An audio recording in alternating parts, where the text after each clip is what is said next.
आपको लगता है यहां कोई साथ देने वाला है? अगर आप भगवत मार्ग के पथिक हैं, अभी आपको लगता है आपका कोई है, तो अभी बहुत बड़ा भ्रम है। पूरा का पूरा परिवार जा रहा है, 1 मिनट में रोड में नष्ट हो गया। काल है, किस समय कहां कैसे, 1 सेकंड का पता नहीं है। कैसे चैन से नींद आ जाती है तुम्हें? ये जो दुर्वासना के नाश की कृपा है, ये आपकी दिनचर्या है, यही सैकड़ों दुर्वासनाओं को भस्म कर देगी। तुमने खिलवाड़ समझ रखा है। चाहे गृहस्थ हो या विरक्त हो, तुम्हें जो दिनचर्या मिली है, ये दुर्वासनाओं का नाश करने के लिए श्री कृष्ण ने कृपा करके दी है गुरुजनों के द्वारा। इसको खिलवाड़ न समझो। प्रभु का प्रिय या गुरु का प्रिय वही होता है जो दिनचर्या में मिनट भर विलंब नहीं करता। ये गुरु कृपा है कि आपको डांट लगती है, आपको वचन सुनने को मिलते हैं, आप उसको स्वीकार कीजिए। ये मन की, ये दुर्वासना की वृत्ति को हटाइए। सुविधा भोगी बनने वाला कभी सच्चिदानंद का साक्षात्कार नहीं कर सकता। जानबूझ करके सुविधाओं का त्याग होता है, सुविधाओं में रहते हुए, और परमात्मा प्राप्ति की विकलता प्रकट की जाती है। समझ में नहीं आ राग द्वेष की वृत्तियां, शरीर विलासिता की वृत्तियां, खाने पीने की वृत्तियां, सुख भोगने की वृत्तियां कितने दिन चलेंगी? मरना है, मरोगे। ये शरीर नाशवान, आज नहीं तो कल मरोगे। प्रार्थना मान लीजिए। तपलोक और महालोक जनलोक में सब सिद्ध जन निवास कर रहे हैं, जो सृष्टि में प्रकट होते हैं और सृष्टि के बाद लय होते हैं। उनको एक बात का दुख पाया गया, संतों को, कि इस महान मानव देह में आकर के भी तुम भगवत प्राप्ति से वंचित हो। तुम्हें नींद कैसी ऐसी आ जाती है कि तुम्हारा भजन, तुम्हारी दिनचर्या, तुम्हारा साधन पथ रुक रहा है और तुम्हें चैन से सोना आ रहा है। तुम उपासक हो।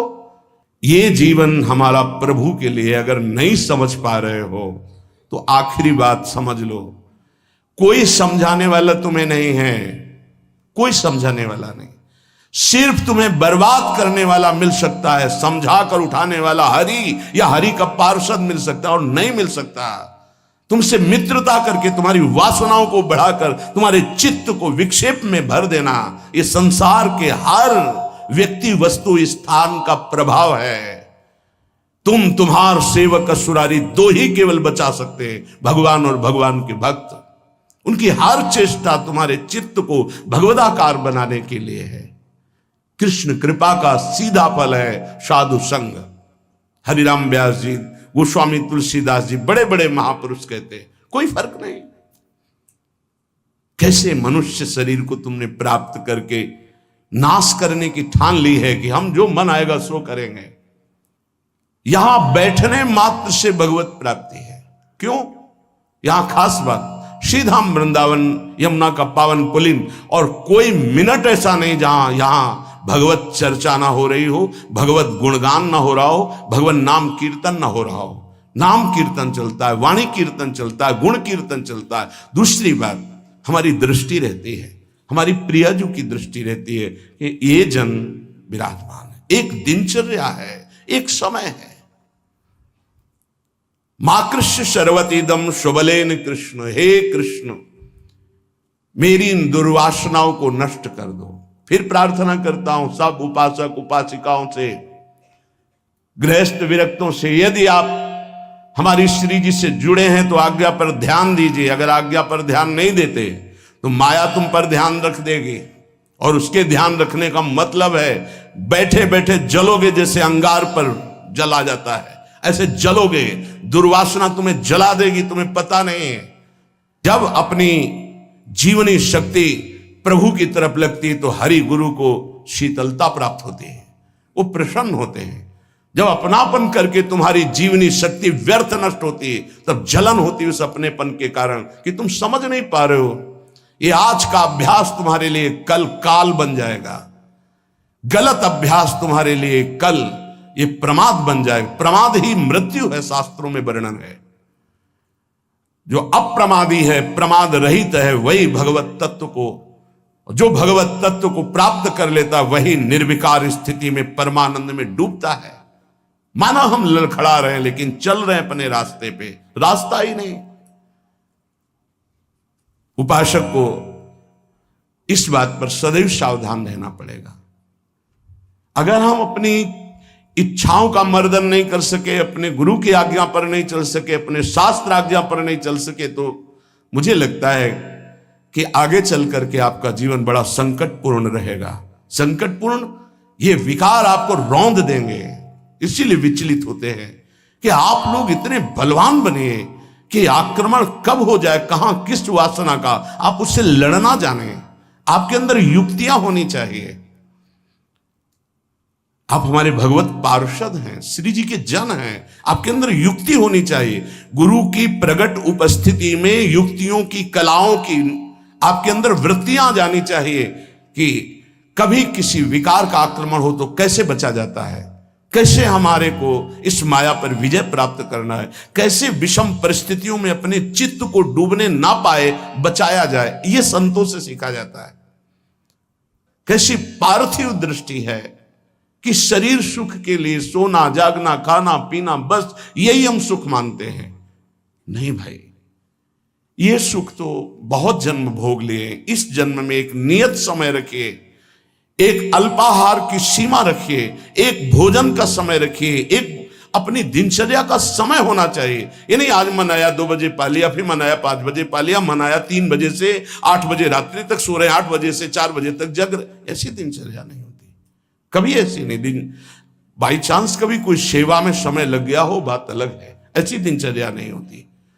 पक्का मानिए, आपका हित इसी में है कि जो दिनचर्या दी जाए उसका पालन कीजिए। हमारा सत्संग तभी लाभ देगा आपको, हमारा एकांतिक वचन तभी लाभ देगा आपको जब हमारी आप आज्ञा पर चलेंगे। जैसी दिनचर्या बना दी है, ये दिनचर्या जानते हो, बड़े बड़े सिद्ध महापुरुष इसी से हुए, दिनचर्या से। 1 मिनट का अंतराय कभी जीवन में नहीं पड़ने दिया अपनी दिनचर्या। वही परिपक्व अवस्था। 12 वर्ष एक दिनचर्या कर लीजिए, आप देखिए आपका क्या स्वभाव बनता है। यहां 20-20 वर्ष, 25-25 वर्ष व्यतीत हो जा रहे हैं, कोई दिव्यता नहीं आ रही। कारण क्या है? खो रहे हैं, जीवन को खो रहे हैं। बिल्कुल, कई बार हम चिल्ला चिल्ला कर कहते हैं कि आप समझिए, ये जो दिनचर्या है ये भगवान का स्वरूप है। जो गुरु प्रदत्त दिनचर्या है वही तुम्हें ब्रह्मबोध कराएगी, वही भगवत प्रेम कराएगी। नहीं, ये वासना बहुत बलवान है। पता नहीं चलता कि हम निर्वासनिक हो गए कि वासना युक्त है।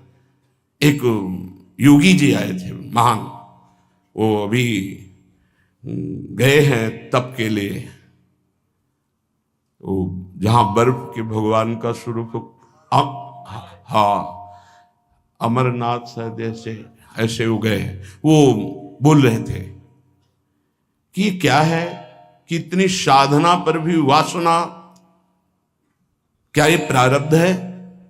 प्रारब्ध से वासना भोग उपस्थित कर सकती, क्रिया नहीं।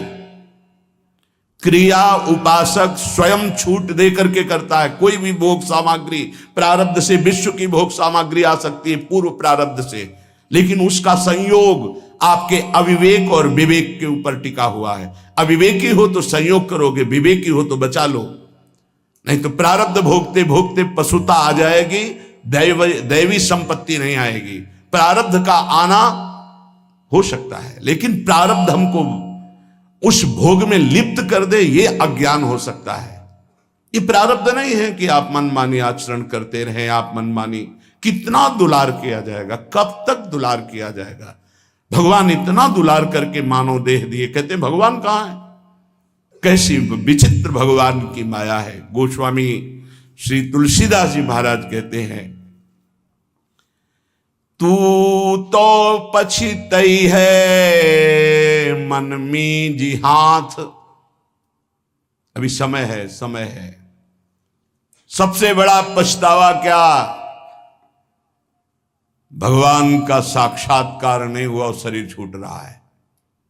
ऐसे साक्षात्कार होगा? केवल भगवदाकार वृत्ति से भगवत साक्षात्कार होता है, उसी के लिए सारा प्रयास है। सबसे बड़ा डर क्या? प्रभु का नाम न छूट जाए, सबसे बड़ा डर। जिसने इस बात को समझ लिया वो जीत गया। सबसे बड़ा पछतावा क्या, बिना प्रभु से मिले जा रहे हैं, यहां से मृत्यु लेख से बिना भगवत साक्षात्कार किए जा रहे हैं, बड़ा पछतावा। सबसे बड़ी भयंकर डरावनी बात है कि प्रभु को भूल गए। का हनुमंत विपत्ति प्रभु सोई, ये दो बातें कभी जीवन में चिंतन किया इनका? एक सेकंड के लिए भगवत विस्मरण भी बर्दाश्त नहीं। सबसे बड़ी हानि, सबसे बड़ी विपत्ति, सबसे बड़ा भय भगवत विस्मरण हो जाना। और बड़ा पछतावा कि जा रहे हैं लेकिन प्रभु से आंख नहीं मिला पाए, जीवन व्यर्थ चला गया। सबसे बड़ा मन पचितई है अवसर बीते, दुर्लभ देह पाए हरिपद भज करम बचन अरु जीते। ए सुत बनितादि जान स्वार्थ रत ना करुणे सबीते, अंत ही तो ही तजेंगे पामर तू न तजय बहीते। जानते भी नहीं हो कि पुत्र कौन बनाए, पुत्री कौन बनाए, पत्नी कौन बनाए, पति कौन बनाए। ये बस 40, 50, 60 वर्ष का संयोग, इसके बाद कितना है 40, 50, 60 वर्ष। ब्रह्मलोक में एक सुई लेकर कमल के दल को छेद दो, यहां 1 वर्ष हो गया। अगर 60 बार वहां से छेद दिया तो पूरा जीवन चला गया। कितना समय है। ऐसे ब्रह्मा भी जिससे भयभीत रहते हो, काल चक्र भगवान का है। ऐसे भगवान की प्राप्ति नहीं की तो भटकते रहोगे अनंत योनियों में। तो तू पछितई है मन मींजी हाथ, ये प्रक्रिया होती है, पूरा जीवन व्यर्थ चला गया। भयो है सुगम तो को अमर अगम तन, समुझी धोकत खोवत अकाथ। तो तू पछितई है मन मींजी हाथ, सुख साधन हरि विमुख वृथा। जैसे श्रम फल घृत हित मथे पाथ, यह विचारी तजी कुपथ कुसंगति। चलि सुपंथ मिली भले साथ, तो तू पछितई है मन मींजी हाथ। ऐ मन, तू पछताएगा बाद में, हाथ मसलेगा, तेरे कुछ कब्जे में नहीं आएगा, हाथ में नहीं आएगा। तुझे देवताओं को लिए भी दुर्लभ मानव देह मिली। भयो है सुगम तो को अमर अगम तन, अमर कहते देवताओं को। देवताओं से भी श्रेष्ठ तेरे को मानव देह मिली। समुझ धोकत खोवत अकाथ, और ये मानव देह मिली थी भगवत प्राप्ति के लिए। क्या समझ करके तूने भगवत विमुख जीवन व्यतीत करने का निश्चय कर लिया? क्या तुझे मिलेगा? कौन सा कार्य तेरा बन जाएगा? रोज आयु क्षीण हो रही है, लोग जन्मदिन मना रहे हैं, आज बर्थडे, तुम्हें पता नहीं 365 दिन मिट्टी में मिल गए। अगली श्वास है कि नहीं है कोई भरोसा नहीं। न नाम कीर्तन, न भजन, न भगवत चिंतन, और 1 वर्ष व्यतीत हो गए, न भगवत साक्षात्कार हुआ। तो हमें तो लगता है 1 वर्ष व्यतीत होने के बाद भगवान नाम कीर्तन करके, भगवत प्रार्थना करके रोना चाहिए कि नाथ 1 वर्ष गए, अगला वर्ष हमारा आपके दर्शन योग्य हो जाए, आपके चिंतन योग्य हो जाए। तू तनिक भी चिंता नहीं कर रहा, व्यर्थ क्यों अपने जीवन को बर्बाद कर रहा है? जहां नाम जप नहीं है, भगवत समर्पण कर्म नहीं है, आज्ञा का पालन नहीं है, तो खिलवाड़ आप अपने जीवन से स्वयं कर रहे हैं। सुख साधन ये बहुत बड़ा साप है।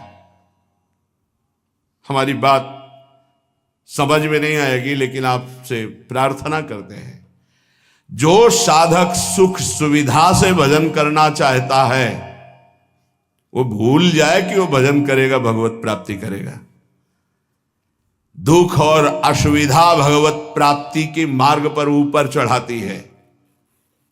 सुख और सुविधाओं का भोक्ता कभी भजनानंदी नहीं हो सकता, कभी नहीं। हाँ, वृत्ति भगवदाकार हो गई, अब उसे सिंहासन में बैठाला जाए, महलों में रखा जाए, कोई फर्क नहीं पड़ने वाला। महलों में रखो चाहे झोपड़ी में वास दो, एक स्थिति होती है। अगर भगवदाकार वृत्ति करनी है तो एक सीमा में अपने जीवन को बांध ले। इतना आहार, ऐसे शयन, ऐसे अपने जीवन को बांध। विश्व में किसी भोगों की कमी नहीं है। जब तक भगवदाकार वृत्ति न हो तब तक सुख सुविधाओं को नहीं। भूम शयन वलकल वसन, जैसे शास्त्रों में वर्णन आता, तो चलो वलकल वसन की जगह कौपीनवंता खलु भाग्यवंता, मार्किन की कौपीन, मार्किन नीचे वसंग ढकने के लिए, आहार के लिए अल्पाहार, रात दिन भजन, भूमि शयन, जमीन में आसन लगा, चटाई बिछी। 50 साधक ऐसे हैं, उनके कमरे में जाओ तो कुछ है ही नहीं, एक चटाई बिछी हुई बस, एक अचला लंगोटी टंगी बस, वो भी तो साधक है। आहार जो श्री जी के द्वारा प्रदान हुआ आकाश वृत्ति से आता है। आकाश वृत्ति परम पवित्र निर्मल, जैसे आकाश का जल निर्मल होता है, ऐसे आकाश वृत्ति जो आ गया उसी से भरण पोषण हो रहा। याचना नहीं, संकेत नहीं, जो प्रारब्धवशात श्री जी की कृपा से आ गया उसको अपने उदर में डाला। राधा राधा राधा हमारा लक्ष्य है, मरना, जीवित मर जाए उलट आप में समाये यह दिलगिरी है। ये झांसे में मत पड़ो माया के, ये खा लो, ये पी लो, ये सो लो, ऐसा गद्दा, ऐसी कंबल, ऐसा स्वेटर, ये सुख सुविधाएं अभी नहीं, फिर बाद में जोई जोई प्यारो करे सोई मोई भावे। अभी जो आज्ञा है उसके अनुसार चलेंगे। क्या नहीं देने की चेष्टा की राका बाका जी को ठाकुर जी ने? नहीं चाहिए, आपका दिया हुआ भी नहीं चाहिए, आप चाहिए, सिर्फ आप चाहिए। चलो हमारी वैसी स्थिति नहीं है तो जितने से हमारे प्राणों का पोषण होता, शरीर निर्वाह होता, बस। कह रहे सुख साधन हरि विमुख, दो भाव। यदि हरि से विमुख हो तो सुख साधन तुम्हें जलाएंगे, चिंता शोक भय प्रदान करेंगे। दूसरा भाव, ये सुख साधन तुम्हें हरि से विमुख कर देंगे। सुख साधन हरि विमुख, दो भाव हैं इसके। अगर हरि विमुख हो, सुख साधन है तो जलते रहोगे, चिंता भय शोक मृत्यु इससे बच नहीं पाओगे। और अगर सुख साधन के भोक्ता हो तो हरि विमुख हो जाओगे, भजन में रुचि नहीं रह जाएगी। ये जीवन जो मिला है सोने के लिए नहीं मिला है, प्रभु प्राप्ति के लिए मिला है। उचित निद्रा, उचित शयन। ये भेड़िए की तरह बच्चों को डराने वाले विकार होते हैं, भगवत मार्ग के पथिकों को नहीं। हाँ, हम स्वयं स्वीकार करते इसलिए घुटने टेक देते हैं। अगर स्वयं स्वीकार ना करें तो विश्व ब्रह्मांड में कोई विकार नहीं है कि तुम्हारे को गिरा सके। तुम हरि पार्षद हो, प्रियाजू के शरणागत हो। जब तुम स्वयं ललचा कर ये खिलौना चाहिए तो मेरी प्रियाजू कृपाल खेल ले जा। जब ऊब जाना तू बताना मेरे से। नहीं, भगवत पार्षद को कोई गिरा सके, सीम की चाप सके को तासु बड़ रखवार रमापति जासु। ऐसे खिलवाड़ समझते हो परमार्थ के पथिक हो करके? तुम्हें कोई गिरा सकता है, तुम गिरना चाहते हो इसलिए गिर सकते हो। अगर तुम गिरना ना चाहो तो कोई गिराने की सामर्थ्य नहीं रखता। साधन विषय सेवन जितना है, दोनों अलग अलग मार्ग है। विषय को साधन बना लो, साधन विषय ना बना लो, जीवन नष्ट हो जाएगा। नहीं समझ पा रहे, नहीं समझ पा रहे। गुरुजनों की रुचि देखी जाती है। क्या रुचि? मन मन की रुचि जाने नहीं विधि अनुसार। अनुमति तो सब ले रहे हैं, आज्ञा का पालन कौन कर रहे हैं? आज्ञा एक बार होती है, ऐसे चलो। फिर वो कृपाल होते हैं, अनुमति दे देते, चलो ऐसे चलो। क्या क्या तरीका क्या है? क्या आप अपने सुख सुविधा के द्वारा साधना के मार्ग पर चल सकते हो? खिलवाड़। आज्ञा पर जब चलना है तो परमार्थ का पथ प्रकाशित होना। इतना समझ लीजिए कि प्राण चाहे चले जाए, हम गुरु आज्ञा को उल्लंघन नहीं करेंगे। आप जीत गए। अगर आप ऐसा नहीं करेंगे तो आप परास्त हो जाएंगे। चाहे गृहस्थ मार्ग से परमार्थ में चले, चाहे विरक्त मार्ग से चले, दोनों के लिए वही भगवत प्राप्ति है, पर आज्ञा पालन। सुख साधन हरि विमुख, और हरि विमुख तो वृथा जैसे श्रम फल घृत हित मथे पाथ। पानी को चाहे जितना मथते रहो कभी घी नहीं निकलने वाला। ऐसे ही सुख सुविधा में जो भजन करते हैं उसमें घी नहीं निकलने वाला। प्रेम रूपी पानी का मथना है। अगर सुख सुविधा से ही भगवत प्राप्ति होती तो रघुनाथ दास गोस्वामी के पिता और उनके भाई एक राजा महाराजा की तरह वैभव था। जब उनको स्कूल पढ़ने के लिए भेजा जाता था तो 4 साथ में अंग रक्षक और पालकी में बैठ के जाते थे, पूज्य श्री रघुनाथ दास गोस्वामी जी। लेकिन जब महाप्रभु चैतन्य देव के नाम कीर्तन को सुना तो हृदय व्याकुल हो गया कि जीवन का लाभ तो यही है। महाप्रभु ने अनुमति नहीं दी, नहीं तुम अभी पिता के घर में रहो। उनका अब भागे जगन्नाथपुरी गए। महाप्रभु के समय भूख प्यास सब सहते हुए पिता को जब पता चला कि अब वो नहीं आएंगे तो वैभव भेजने लगे। रसोईया सब सेवक, कोई सेवा स्वीकार नहीं की और जगन्नाथ जी के गेट में खड़े होकर जो भिक्षुकों को मिलता वो पाते। ये हम प्रभु के लिए निकले हैं, प्रभु के लिए हम तड़पे, कभी रोए, कभी कुछ समझ में आवे कि भगवान के लिए, प्रियाजू के लिए आपके हृदय में कुछ है, तब तो। नहीं तो हृदय जलता है कि कुछ मतलब नहीं प्रियालाल से, उनकी चाह ही नहीं है तुम्हारे अंदर। तुम्हें है कि तुम भजन बढ़ जाए, प्रियाजू के लिए रोना बढ़ जाए, प्रभु के लिए प्राण समर्पित हो जाए। ए भाई, ये है जीवन का लाभ, ये है साधन सुख हरि विमुख वृथा जैसे श्रम फल घृत हित मथे पाथ। पानी मथरो जीवन भर तो एक बूंद घी नहीं निकलेगा। ऐसे सुख सुविधा का भोगी मानता है कि मैं साधन कर रहा हूं, जीवन में कभी प्रेम घृत या ब्रह्मबोध घी नहीं निकलने वाला। यह विचारी तज कुपथ कुसंगति चली सुपंथ मिली भले साथ। ऐसा विचार करके ये सुख सुविधा का भोग करना कुपंथ का मार्ग है, ये कुसंगति है। मन हमारा जिसमें राजी हो जाएगा तो हमें ठीक नहीं, हमें राजी नहीं करना। ये जब राजी नहीं होगा भोगों में तब प्रभु की तरफ बढ़ेगा, तब ये चिल्ला चिल्ला कर रोएगा, नाथ अब स्वीकार कर लो, मेरा कोई नहीं, मैं कुछ भी नहीं, अब स्वीकार कर लो प्रभु। हारे को हरि नाम, अपबल तपबल और बाहुबल, चौथो बल है दाम। जब सब जगह से हट जाता है तब हारे को हरि नाम। हार गए हम, पर यहां सुख सुविधा का भोग सोचते हैं कि इससे भगवत प्राप्ति हो जाएगी। यह विचारी तजी कुपथ कुसंगति, बलिहारी है उनको। अर्थ का बल होता है बैंक बैलेंस का, भगवान का भरोसा नहीं रहता, बैंक बैलेंस का भरोसा रहता है। भगवान का भरोसा नहीं रहता, परिवार का भरोसा रहता है। भगवान का भरोसा नहीं रहता, अपनी बुद्धिमानी का भरोसा होता है। ये सब भरोसे आश्रय जब छूट जाते तब भगवान का आश्रय होता है। निराश्रित के आश्रय भगवान, असरण के शरणागति प्रदान करने वाले भगवान। इस बात को समझो, शरणागति लाखों ले लिए, असरण एक भी नहीं हुए तो शरणागति का रंग ही नहीं है। जो असरण हुए वो शरणागति के रंग को प्राप्त हुए। सीधा साधा मार्ग है, सूधो चले आपने धर्म, रसिकन सो प्रीतम का है, कब हूं काल व्रतानि। गृहस्थ तो क्या हुआ, क्या गृहस्थ भगवत प्राप्ति नहीं कर सकते? शिष्य के द्वारा किया हुआ पाप गुरु को भोगना पड़ता है। क्या समझते हो? यदि गुरु की आज्ञा का उल्लंघन करे तो समाज में गुरु को कह देना चाहिए मैंने तुम्हारा त्याग किया, तो बच जाएगा। अगर स्वीकार करता है तो शिष्य के द्वारा किया हुआ अपराध गुरु को भोगना पड़ता है। सो गुरु घोर नरक मा परे। इसीलिए जो सुलझे हुए महापुरुष होते हैं वो कभी शिष्य बलारे की चेष्टा नहीं करते। कलिकाल है, उनको इससे मतलब नहीं हो। जैसे और पति पत्नी भाई रिश्तेदार नातेदार ऐसे एक संबंध और मान लिया गुरु, उनको ये मतलब नहीं कि मतलब क्या है।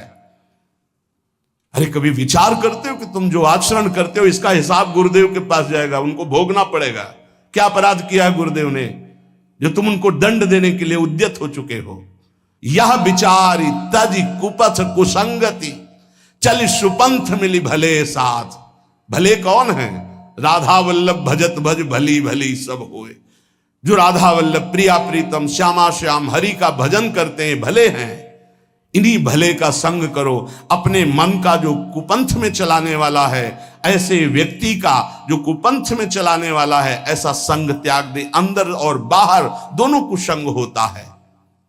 यह विचार तज कुपथ कुसंगति, चल सुपंथ मिली भले साथ, नहीं तो तू पछतई है मन मींज हाथ, बाद में तुझे पछताना पड़ेगा।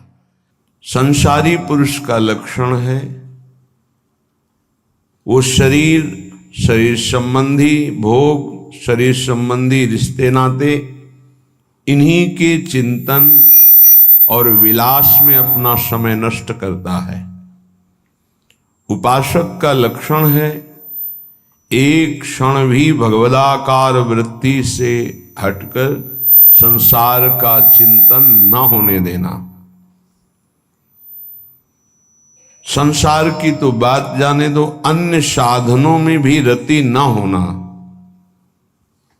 अपने आराध्य देव संबंधी उपासना के जो अंग हैं, नाम जप, नाम कीर्तन, वाणी गायन, वाणी श्रवण, श्रीअंग सेवा, समाज की भगवत भाव से सेवा, लीला चिंतन, ये हमारी उपासना का स्वरूप है। इसी से हमें भाव देह की प्राप्ति होती है। जब अभ्यास के द्वारा इन भक्ति के प्रेम लक्षणा, भक्ति का जो विशेष स्वरूप है उज्जवल प्रेम रस, तो इसी से प्राप्त होता है।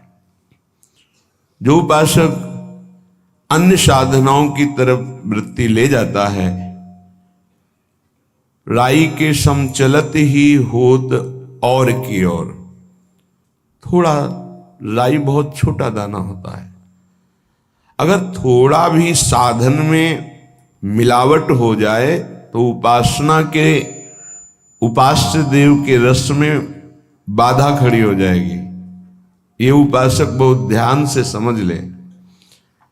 अपनी उपासना जो गुरुदेव के द्वारा प्राप्त हुई है, राई भर भी यदि कोई मिलावट हो गई तो उपासना बाधित हो जाएगी। अब या में मिलौनी मिले न कछु, जब खेलत रास सदा बन में। यदि वृंदावन का आश्रय है, वास है, उपासना है, तो या में मिलौनी मिले न कछु, इसमें मिलौनी नहीं मिलनी चाहिए। अन्य कोई साधन पथ का अनुसरण करना अपने उपास्य देव से विमुख हो जाना है। बहुत प्रकार का संग सत्संग नहीं होता, इष्टाकार वृत्ति हो जाए उसे सत्संग कहते हैं। तो इष्ट मिले और मन मिले, मिले भजन रस रीति, तहां निशंक है मिलिए तासों की जय प्रीति। यदि इष्ट नहीं मिल रहा और मन का तात्पर्य है यदि वो चरित्रहीन है, मनमानी आचरण करता है, तो इष्ट गुरु से विमुख है। हमारा मन नहीं मिलना चाहिए, ऐसे जनों से नहीं मिलना चाहिए।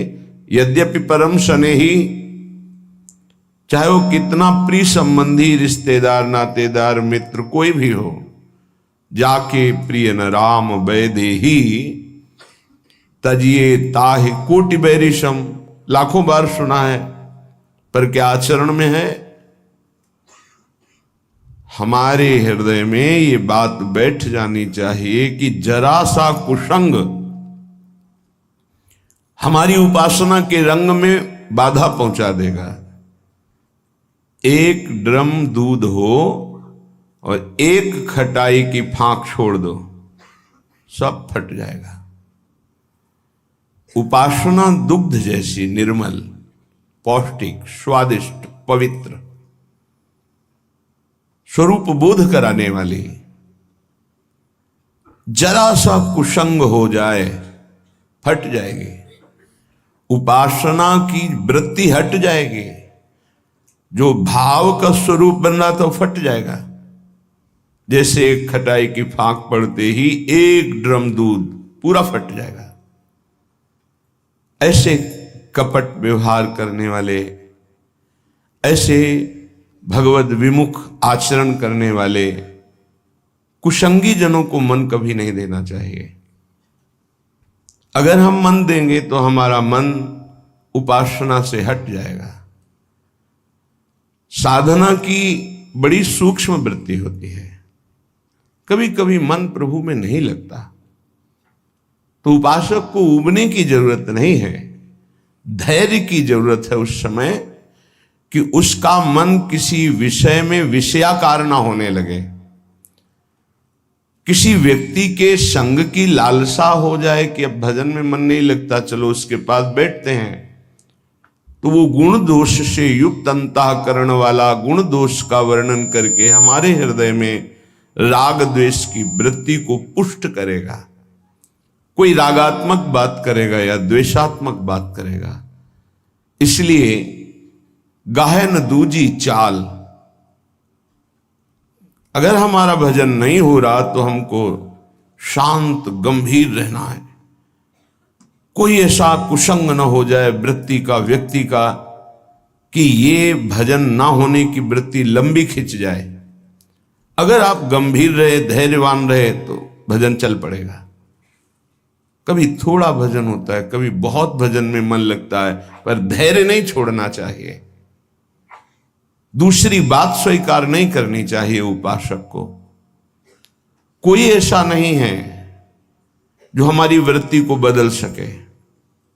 यदि नाम चल रहा है, अगर नाम भी नहीं चल रहा तो हमें धैर्यपूर्वक उस समय, भले सो जाए, एकांत हो जाए, उस समय काट लेना चाहिए।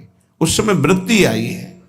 और चतुर उपासक तो जबरदस्ती वाणी गायन शुरू कर दिया, सत्संग शुरू कर दिया, जिससे हमारा चिंतन बदल जाए। पर कुसंग नहीं। मन नहीं लग रहा तो चलो अमुक व्यक्ति के पास बैठकर प्रपंच करते हैं, बातचीत करते हैं। वो राग द्वेष की वृत्ति भर देगा। बिल्कुल हटना चाहिए उपासक को।